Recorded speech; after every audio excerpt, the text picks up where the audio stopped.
안녕하세요. 내년 봄 결혼식을 앞두고 있는 30대 초반 예비 신부입니다. 예비 신랑은 저보다 5살이 많고요. 둘 다 독립해서 따로 살고 있다가 이번에 전세가 만기되면서 결혼식도 얼마 남지 않은 상황이라 신혼집에서 동거를 하게 되었습니다. 그게 2주 좀 안 됐네요. 그런데 같이 살기 시작한 직후부터 마시는 물 문제로 인해 계속해서 다투고 있는 상태입니다. 글을 쓰면서도 진짜 어이가 없어요. 문제는 동거를 시작한 다음 날부터 예비 신랑이 저 마시라고 미리 물을 떠놓으면서 시작되었습니다.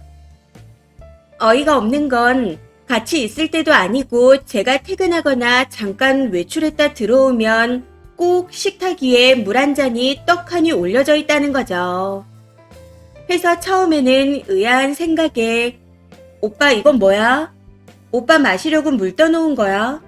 하고 물어봤습니다. 근데 정말 뜬금없이 그게 저 먹으라고 떠놓은 물이라네요. 제 거라고 마시랍니다. 문제는 요즘 되게 춥잖아요. 해서 저는 집에 돌아오면 몸도 녹일 겸 해서 따뜻한 물을 마시고 싶은데 물이 차갑게 식어 있다는 겁니다. 거기다 자세히 보면 먼지도 둥둥 떠다니고요. 해서 매번 차가운지 만져보고는 물을 언제 따른 거냐 물어보면 항상 2시간이나 3시간 전에 따라 놓은 거랍니다. 상식적으로 그걸 제가 마시고 싶겠나요? 이건 저뿐만이 아니라 다른 분들도 같은 생각일 거라 확신합니다. 해서 그냥 싱크대에 버리고 새로 물을 따라 마셨더니 화를 내더라고요. 기껏 물 따라줬는데 안 마신다고. 그럼 저는 따라줄 거면 나 있을 때 바로 신선한 물을 빼서 따라줘. 가뜩이나 날도 추운데 차갑게 식은 물 마시는 것도 싫어. 그렇게 챙겨주고 싶으면 그냥 나 있을 때 따뜻한 물로 따라주면 되는 거잖아. 라고 말하며 짜증을 내죠. 그러다 한 번은 정말 너무 짜증이 나서 아니 그냥 그럴 필요 없이 내 물은 내가 알아서 마실게. 그러니 제발 이런 것 좀 하지 마. 매번 안 마실 거 알면서 왜 자꾸 그래? 하고 말했습니다. 그랬더니 이번에는 섭섭하다네요. 본인이 생각해서 따라놨는데 성의를 무시한다고 난리가 났더라고요. 좀 어이가 없는 건 저랑 집안에 같이 있을 땐 한 번도 물을 떠준 적이 없다는 겁니다. 그래서 가끔씩 오늘은 물 안 줘? 하고 물어보면 내가 왜? 딱 이렇게 대답합니다. 그러고는 다음날 외출했다 돌아오면 어김없이 식탁 위에 물이 올려져 있어요. 도대체 이건 무슨 심보인지 모르겠습니다. 매번 사람이 없을 땐 미리 물을 떠놓으면서 같이 있을 땐 챙겨줄 필요 없다는 듯이 대하는 거요. 이건 정말 아무리 생각해도 이해가 되지 않습니다. 아무튼 이 짓을 2주 가까이 하면서 서로 툴툴거리며 말다툼까지 했는데 제 입장에서는 예비 신랑이 전에 없는 또라이가 된 것 같습니다. 해서 파혼 생각까지 하게 되더라고요. 집요하게 매일같이 묵은 물을 떠놓고 왜 안 마시냐며 징징대니 저 인간이 나를 떼놓으려고 일부러 저러나? 왜 이런 식으로 정신적인 학대를 하지? 하는 생각이 들어서요. 저도 일하고 오면 피곤한데 매번 이런 문제로 화내며 다투게 되니 이젠 지치는 것 같습니다. 예비 신랑은 매번 시간이 지나서 먼지가 좀 들어가 있어도 내 성의를 봐서 좀 마셔라.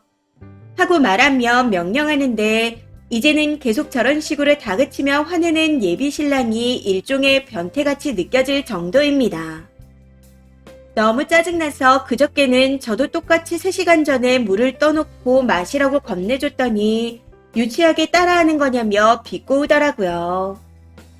그러면서 그건 본인만이 할 수 있는 거라 말하는데 순간 진짜 또라이같이 보였습니다. 무슨 이런 더러운 갑질이 있나 하는 생각도 들었고요. 지금은 고작 물 한 잔이지만 시간이 지나면 또 어떤 다른 걸로 나를 괴롭힐까? 혹시 사페인가? 이런 걱정까지 하는 지경에 이르렀습니다. 아무리 생각해도 평생 이렇게 살 수 없을 것 같은데 그냥 파혼만이 답이겠죠. 진짜 정신병에 걸릴 것 같아서요. 사귄 기간이 3년이라 짧게 만난 것도 아니었는데 같이 살기 전까지는 이런 사람인지 미처 몰랐습니다. 사실 상황이 이렇게 돼서 같이 살고 있기는 하지만 이전에는 결혼 전 동거에 대해 좋게 생각하지 않았습니다. 근데 이렇게 보니 꼭 나쁘지만은 않은 것 같네요. 오히려 같이 살아보길 잘했다 싶습니다. 진짜 사람은 끝까지 봐야 한다는 게 맞는 말 같아요. 미리 알게 된 걸 천만 다행이라 생각하고 정리를 해야 할 것 같은데 제 생각이 맞는 거겠죠. 댓글입니다. 첫 번째. 이거 연습시켜서 루틴 만들고 결혼하고 나중에 쥐도 새도 모르게 물에 약을 조금씩 타서 병들고 죽게 만들어 보험금 타내는 뭐 이런 빅픽처는 아니겠죠. 결혼해서 무조건 생명보험 한두 개 정도 더 넣자 하면 그건 빼박인데. 확인해볼 방법은 아이러니하게 저 또라이랑 결혼을 해야 되는 거네요. 이건 그냥 파혼이 맞습니다. 두 번째. 물에 뭐 탔으면 범죄자고 안 탔으면 정신병자입니다. 둘 다 결혼은 무리죠. 만에 하나 내 여자가 오래전에 떠둔 물도 두말 없이 먹었을 때 희열을 느끼는 변태일 수도 있는데 그 케이스가 더 더러움으로 여전히 결혼은 안 됩니다. 이상한 거에 집착하는 사람은 결혼해서 시간이 지나면 폭력도 쓰게 될 수도 있어요. 공포스럽기까지 한데 제발 안전 이별하세요. 세 번째. 조금 무서운데요. 혹시 물에 뭐 타놓은 거 아닐까요? 근데 저렇게 집요하게 무슨 짓을 하려면 사실 쓰니가 집에 오고 씻을 때 떠나도 되는 건데 왜 꼭 두세 시간 전에 물을 떠놓고 그걸 마시라고 하죠? 그래놓고 안 마시면 화내고 그리고 집에 있을 땐 안 주고 뭔가 이상합니다. 무서워요. 저라도 절대 안 마실 것 같네요. 그나저나 파혼은 당연히 하실 거죠. 네 번째. 역시 세상은 넓고 또라이는 많네요. 느낌이 쎄합니다.